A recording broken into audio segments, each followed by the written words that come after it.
Pai do Senhor, bom dia. Me foi dado a incumbência de ministrar a lição de número 13. Eu tenho 29 minutos cronometrado, no máximo 30 minutos para ministrar para vocês. E é muita coisa que está aí na revista, não vai dar para ler tudo, para nós meditar tudo. Eu tenho no máximo meia hora, tá? Então vamos resumir, lendo já o texto básico de Tito capítulo 3, versículo 10 e 15. O apóstolo Paulo escreve a Tito, dizendo: quanto àquele que provoca divisões, outras Bíblias diz herege, que é a mesma coisa, divisões, advirta-o uma primeira e uma segunda vez. Depois disso, rejeite-o. Você sabe que tal pessoa se perverteu e está em pecado, por si mesma está condenada. Quando eu lhe enviar Ártemas ou Tíquico, faça o possível para vir ao meu encontro em Nicópolis, pois decidi passar o inverno ali. Providencie tudo o que for necessário para a viagem de Zemas, o jurista, e de Apolo, de modo que nada lhes falte. Quanto aos nossos, que aprendam a dedicar-se à prática de boas obras, a fim de que supram as necessidades diárias e não sejam improdutivos. Todos os que estão comigo enviam-lhes saudações. Saudações àqueles que nos amam na fé. A graça seja com todos vocês. Tito 3, 10 ao 15. Observa-se que Paulo não saudam todos, ele sauda aqueles que amam ele na fé em Cristo. Ele faz aqui uma separação, porque havia os divisores na igreja, os faladores que falam mal da obra de Deus, mal da doutrina de Cristo. A estes Paulo disciplina e manda disciplinar, rejeitá-los, afasta deles. E como a revista é cheia de novidades, eu vou dispensar aqui algumas coisas que não vai dar para falar sobre tudo, aquelas que eu entendo que é importante para o momento, embora todas são. O objetivo da lição é falar sobre o dinamismo da obra de Deus, a partir do modo como Paulo orienta Tito a se relacionar com as pessoas no contexto das questões eclesiásticas. O apóstolo Paulo é muito duro no relacionamento quando se fala de repreensão, de exortar obreiros. Ele é muito duro. Pessoas, não só obreiros que andam em pecado, né, naquela época, mas qualquer pessoa que não andava na doutrina de Cristo, Paulo era muito duro. Nós temos alguns exemplos aqui na Bíblia, vou estar lendo para vocês. Vou estar lendo sobre a parte devocional diária aqui da revista Lição 13, para a gente, o devocional esse devocional da Lição 13 é muito forte, muito importante, e eu preciso ler para vocês. O que é dinamismo, irmãos? O que é o tema dessa Lição 13? O dinamismo da obra de Deus. O dinamismo é um substantivo masculino, é um conjunto de forças que movem, animam o ser humano, que produz vitalidade, diligência, não é? Então eu quero compartilhar com vocês nessa lição 13 algumas coisas importantes, como Paulo escreve aqui na página 73 da revista. Ele escreve aqui dizendo, no item 1, existem pessoas que precisam partir. Ele diz aqui: a princípio, Paulo ensina Tito a lidar com aqueles que provocam divisões na igreja, na obra. A expressão destacada também pode ser traduzida por pessoa facciosa, aqueles que divide, que semeia contenda, não é? E algumas versões bíblicas empregam a palavra herege. O termo grego baseia-se na noção de escolha própria, em contraste com a escolha da comunidade inteira. O indivíduo que tinha opiniões independentes tornava-se, portanto, faccioso ou herege, aquele que difere da doutrina de Cristo. É provável que o apóstolo estivesse se referindo a falsos mestres que tinham a tendência de formar grupos dissidentes, trazendo divisão ao corpo de Cristo. Seja como for, em Creta havia pessoas que gostavam de criar partidos dentro da igreja e semear discórdia, uns por conta de suas convicções, né, que imaginava, interpretava segundo o seu próprio entendimento, não espiritual, mas carnal, segundo seus próprios interesses, outros por mera conveniência, né? Exclusão, letra A. A orientação era de que Tito advertisse estes divisionistas por 2 vezes, desafiando-os a repensarem suas crenças e atitudes. Caso nada mudasse, o faccioso deveria ser rejeitado. No original, a expressão em destaque tem o sentido de evitar, afastar-se ou não ter nada a ver com alguém. Entende-se que tal pessoa deveria ser excluída da comunhão da igreja por ter ignorado seguidas vezes a admoestação. Tito não deveria ser precipitado ao rejeitar ninguém, mas a igreja deveria ser preservada de qualquer pessoa que demonstrasse sinais de inclinações separatistas. Nada poderia ser feito com um homem que deliberadamente persistisse em provocar desunião na igreja. Apesar de todos os conselhos e advertências, essa pessoa havia de se pervertido, estava em pecado e estivesse em pecado, tendo sido condenada por suas próprias ações. Tá? Aqui também na letra B fala sobre a porta dos fundos. A igreja não deve ser uma grande rodoviária em que, na mesma intensidade que as pessoas entram, outras saem. Mas ela precisa ter a porta dos fundos aberta. Por quê?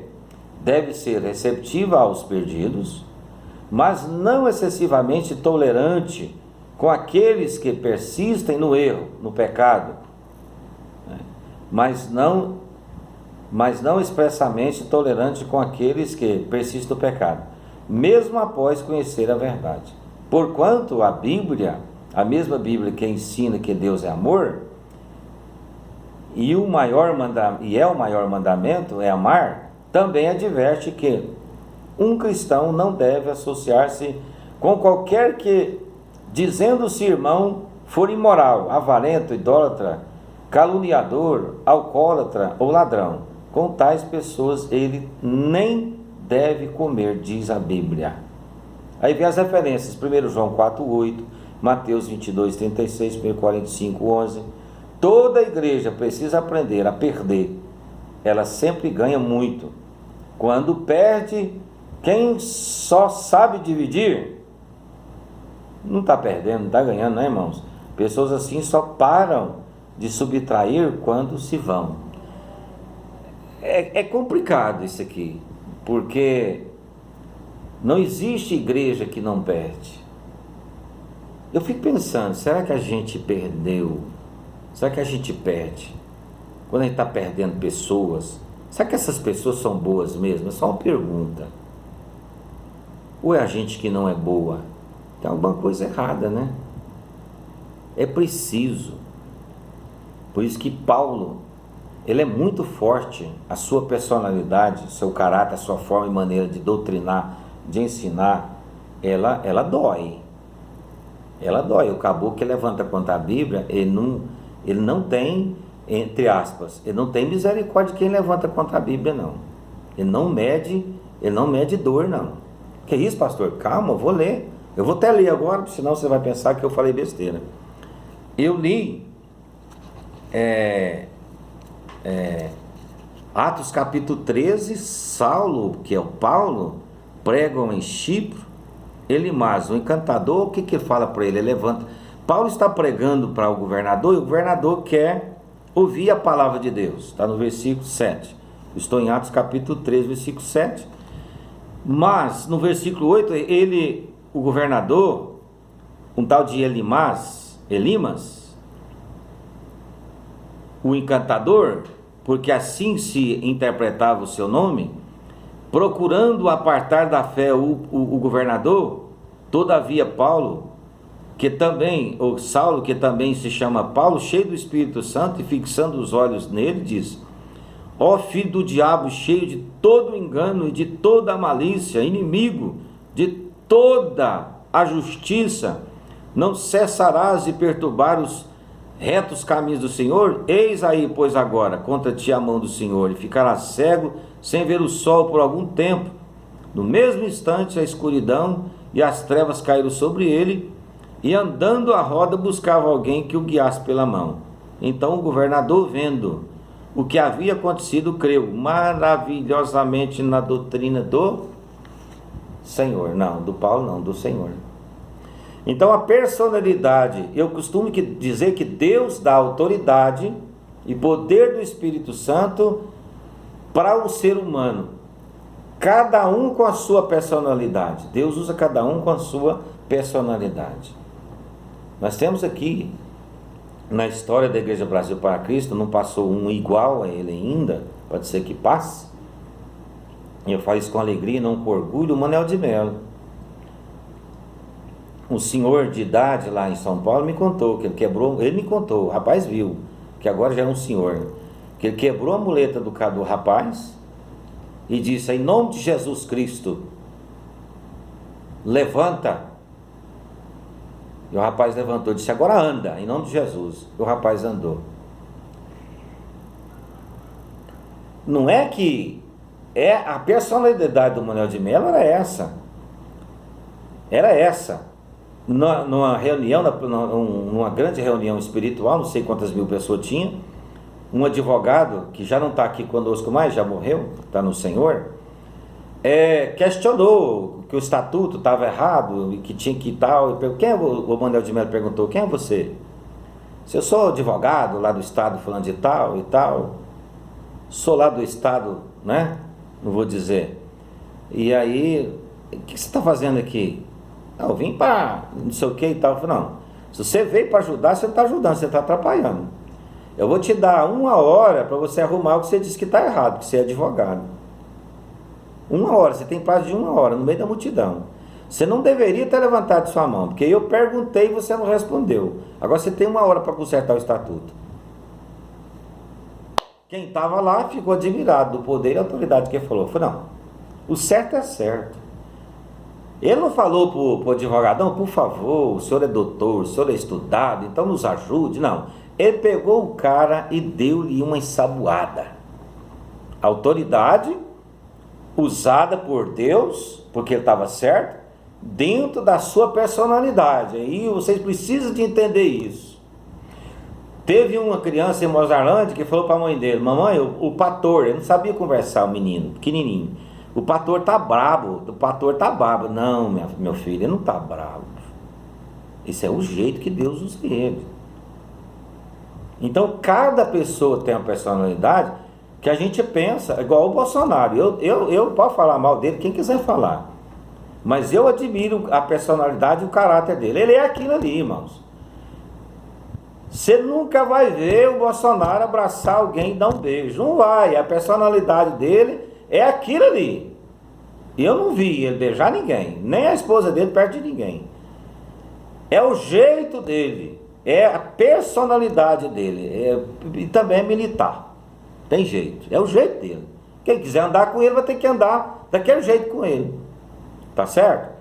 Então eu estou dizendo isso aqui para os irmãos, para vocês não pecarem e julgar as pessoas, porque tem pastores de várias formas e maneiras. Tá? E eu fiquei particularmente muito triste uma vez, porque eu usei muito o poder de Deus. Deus me usou com poder, porque na verdade, veja bem, Deus deu o poder para você usar. Outra hora a gente vai falar sobre isso. Deus te deu o poder para você usar. E você vai usar esse poder que Ele te deu de acordo com a sua personalidade. com a sua característica, com o seu jeito de ser. Não é que o caboclo é ignorante, não é que Paulo tinha outro jeito de Paulo resolver isso aqui. Eu não faria desse jeito. Eu não faria. Acredito que o pastor Loberico, pelo que eu conheço, o jeito que ele faz a obra de Deus, também não faria desse jeito. Mas Paulo falou: rapaz, em nome de Jesus Cristo, você vai ficar cego por algum tempo, sabe? É o jeito dele. Talvez eu faria no máximo o seguinte: ô mágico, dá licença?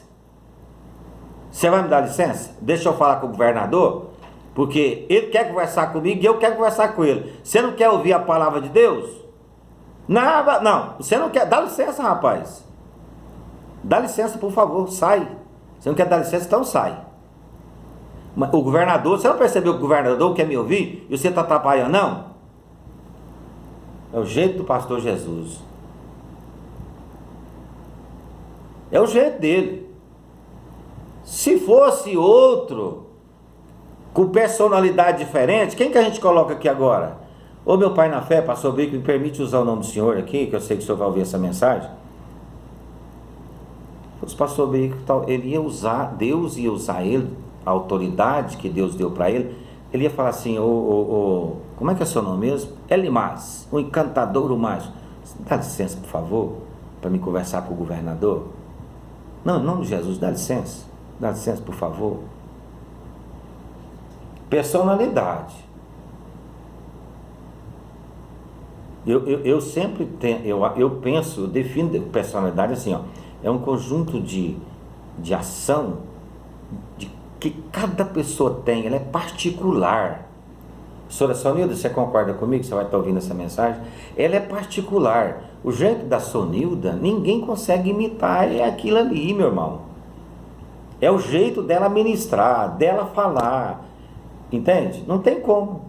Ela é dinâmica nos ensinos, nos estudos, na forma de expressar, né? Ela põe no mural, faz um quadro, né? E pinta ali e tal. É personalidade dela, aliás, faz parte do caráter dela aquilo, né? Então assim, a igreja precisa entender que cada pastor, cada pessoa é usado pelo Espírito Santo de acordo com a personalidade de cada um.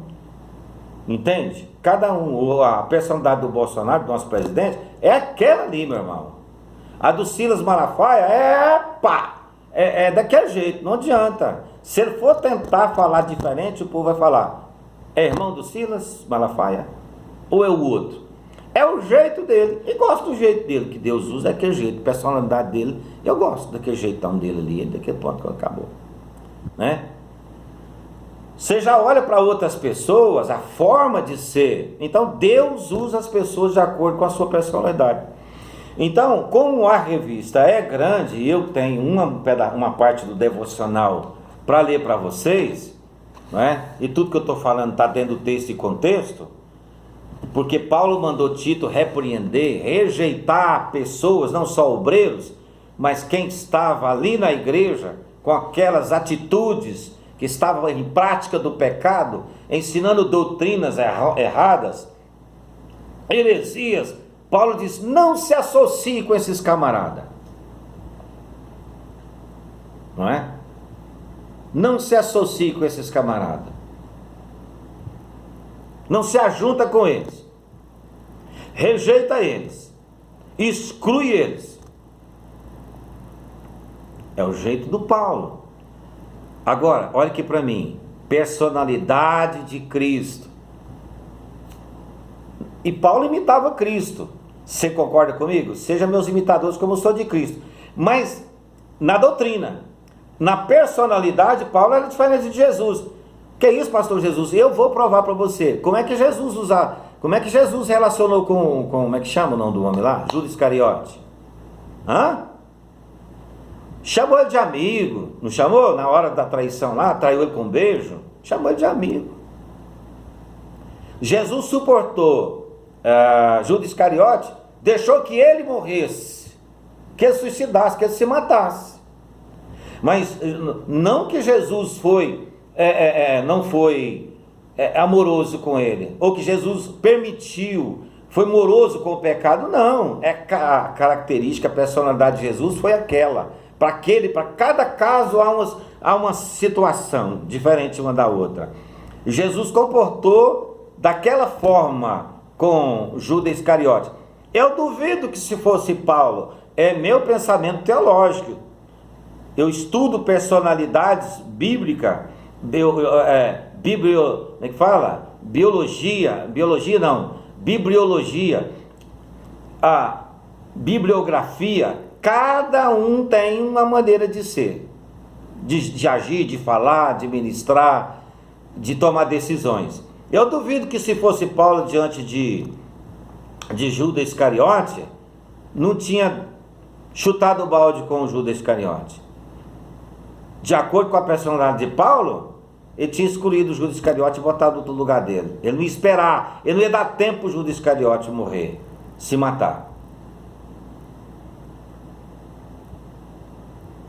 Talvez Paulo fizesse isso hoje. Mas eu me debrucei aqui ontem e hoje para ministrar isso para vocês. Então Deus usa cada um, o Espírito Santo usa cada um conforme Ele quer na sua maneira de ser. Deixa aí, eu tenho só 5 minutos, 6 minutos eu acho. Deixa eu ler para vocês aqui algumas passagens bíblicas que estão aqui no devocional da lição de número 13, e eu passei batido aqui, mas me aguardem um instante. 1 Coríntios capítulo 5, versículo 9 e 11. Não, vamos para frente. Deixa esse aí, vamos aqui para frente, que eu já li um desses versículos. Vamos aqui para João. Aonde está o João? Segundo João 9 e 11. Olha o que está escrito aqui. João agora. 2 João. Todo aquele que não permanece na doutrina de Cristo, que não é só Paulo que é duro com a doutrina, mas vai além dele, não tem Deus. Quem permanece na doutrina tem o Pai e tem o Filho. Se alguém chegar a vocês e não trouxer essa doutrina, não recebam em casa, nem o saudam. Todo aquele que não permanece na doutrina de Cristo, mas vai além dele, não tem Deus. Quem permanece na doutrina tem o Pai e também tem o Filho. Se alguém chegar a vocês e não trouxer essa doutrina ou esse ensino, não recebam em suas casas, nem o saudem. Tá? No devocional da revista. João. 1 Coríntios, capítulo 4, versículo 16 e 17. Vamos aqui. Deixa eu andar rapidinho aqui. 1 Coríntios, capítulo 4, versículo 16 e versículo 17. Ademoesto-vos, portanto, a quem sejais meus imitadores. Por esta causa vos mandei Timóteo, que é meu filho amado e fiel no Senhor, o qual vos lembrará os meus caminhos em Cristo Jesus, como por toda parte ensino em cada igreja. Então Paulo não tinha duas maneiras de ensinar a doutrina. Era uma doutrina, a doutrina de Cristo era em todas as igrejas. Hoje nós vimos, lá na sua igreja pode isso, lá na sua igreja pode aquilo, mas a doutrina de Cristo é uma só para todas as denominações. Umas mais flexível com o pecado, mais flexibilizada, permite, admite, deixa. Tá? É assim. Vamos lá. Filipenses 2, 19 até o 23. Eu preciso achar aqui o Filipenses. Onde está você, Filipenses capítulo 2, versículo 19. Como não tem ninguém para me ajudar, eu estou aqui com algumas bíblias esparramadas na mesa aqui. Filipenses capítulo 2, versículo 19 até o 23. E aqui eu vou encerrar. Paulo e seus companheiros Timóteo e Epafrodito, espero, porém, no Senhor Jesus mandar-vos Timóteo o mais breve possível, a fim de que eu me sinta animado também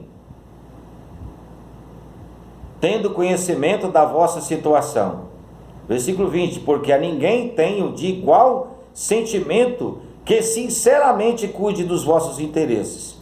Ele está falando de Timóteo, elogiando Timóteo para a igreja. Pois todos eles buscam o que é seu próprio, mas Timóteo não o que é de Cristo Jesus. Ou seja, os outros não, Timóteo, ele está elogiando Timóteo, porque a ninguém tenho de igual sentimento que sinceramente cuide dos vossos interesses. Eu tenho, igual Timóteo não tem, pois todos eles, os outros, buscam o que é do seu próprio, não o que é de Cristo Jesus.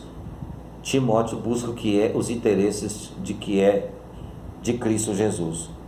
E conheceis o seu caráter provado. Ele está elogiando Timóteo. Hoje a gente não pode ser avalista de ninguém, ou quase ninguém, porque uma grande parte não tem caráter. E conheceis o seu caráter provado, pois serviu ao Evangelho, junto comigo como filho ao Pai. Esse, com efeito, é quem espero enviar, tão logo tenha eu visto a minha situação. E estou persuadido do Senhor, e de que também eu mesmo brevemente irei. Julguei, todavia, necessário mandar até vós Epafrodito, por um lado, meu irmão, cooperador e companheiro de lutas, e por outro, vosso mensageiro e vosso auxiliar nas minhas necessidades, visto que ele tinha saudade de todos vós, e estava angustiado, porque ouvistes que adoeceu. Então o homem de Deus adoece, ele adoeceu. Com efeito, adoeceu mortalmente. Deus, porém, se compadeceu dele, não somente dele, mas também de mim, para que eu não tivesse tristeza sobre tristeza. Por isso, tanto mais me apresso em mandá-lo, para que, vendo-o novamente, vos alegreis, e eu tenha menos tristeza. Recebei-o, pois, no Senhor com toda alegria, e honrai sempre a homens como esse. Eu concluo aqui, Paulo era duro com aqueles que estavam fora da doutrina, que ensinava coisas erradas na igreja, aqueles que perseveravam em ensinar ou se opunham à doutrina de Cristo. Paulo era duro, mas com aqueles que eram amorosos com a doutrina, aqueles que davam vida pela obra de Deus, Paulo recompensava desta forma, mandando cuidar, mandando receber, mandando ajudar com dinheiro, com oferta, com comida, porque estes tais merecem ser honrados, porque pregam a doutrina de Cristo. Amém? Meu tempo acabou, tinha tanta coisa que eu queria falar, mas eu estou atendendo aqui um pedido dos irmãos. Pastor, resume, não é? Eu sei que é cansativo fisicamente falando, mas espiritualmente é uma alegria estar com vocês, ouvindo não a mim como pessoa, mas o Espírito que nos iluminou, nos inspirou nessa tarde ou nessa manhã. Deus abençoe. Eu oro por você, Pai, no nome de Jesus. Abençoe essas pessoas que ouviram, Pai, essa mensagem, essa lição de número 13, sobre o dinamismo, Pai, que nós sejamos dinâmicos, que nós sejamos avivalistas e avivados com o poder do Espírito Santo, para poder avivar. Em nome do seu Filho Jesus, abençoe a tua igreja, o teu povo que nos ouve, em nome de Jesus. E todos diz, amém.